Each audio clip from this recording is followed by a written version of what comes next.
يا الله، مساء الخير، مساء العافية على الجميع.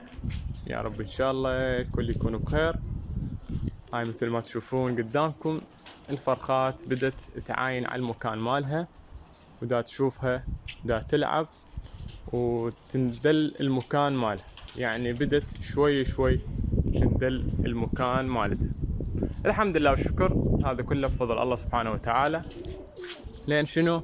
ما ضغطت على الفرخ، اخلي الفرخ براحته، اخليه يصعد وينزل شوي شوي لحد ما يتعود على المكان مالته. لان اني من عزلت الفرخات ما عزلتها وهي صغيره، لا، خليت الفرخات تكمل، يلا عزلتها من امهاتها.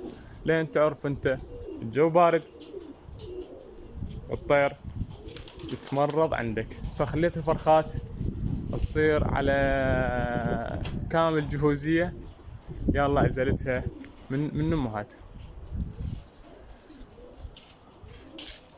بس يا حبيبي مثل ما قلت لك، لا تستعجل على الفرخ، اخلي الفرخ براحته، اخلي هاي مثل ما تشوف قدامك الفرخات جاي تدشر حتى يبدي يعاين على المكان مالته.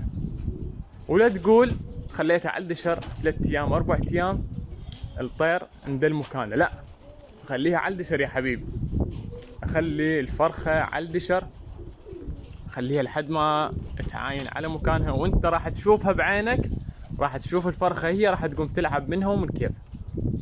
الفرخة راح تقوم تدور مطيار، بس احنا ما قبل راح نطيرها، لا، خلي الفرخة تعاين على المكان مالها، راح تقوم تلعب لحد ما تكمل دشر.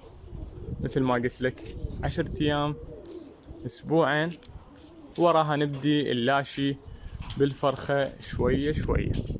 وان شاء الله انا باقي وياكم لحد ما الفرخة تقوم تطير.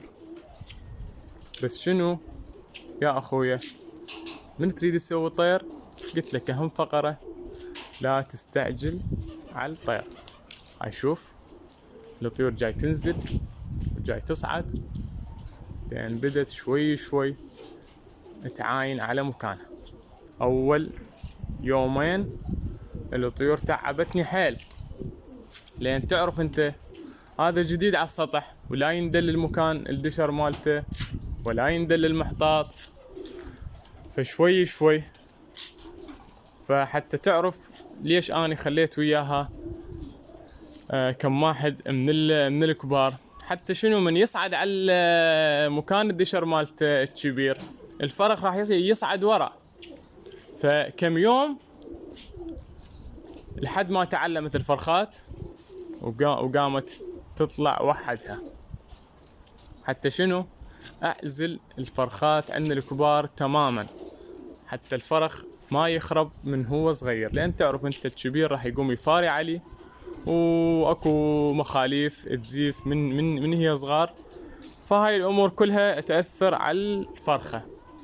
فاحنا ما نريد هاي الامور تصير ويانا، احنا نريد الفرخات تبقى جاهزه وما تزيف من وقت، لان برج الفرخات معزول عن برج الكبار، يعني حتى ما يشوفنهن. وان شاء الله باقي وياكم يا حبايب، ومثل ما قلت لكم اي سؤال او اي استفسار ان شاء الله اني موجود.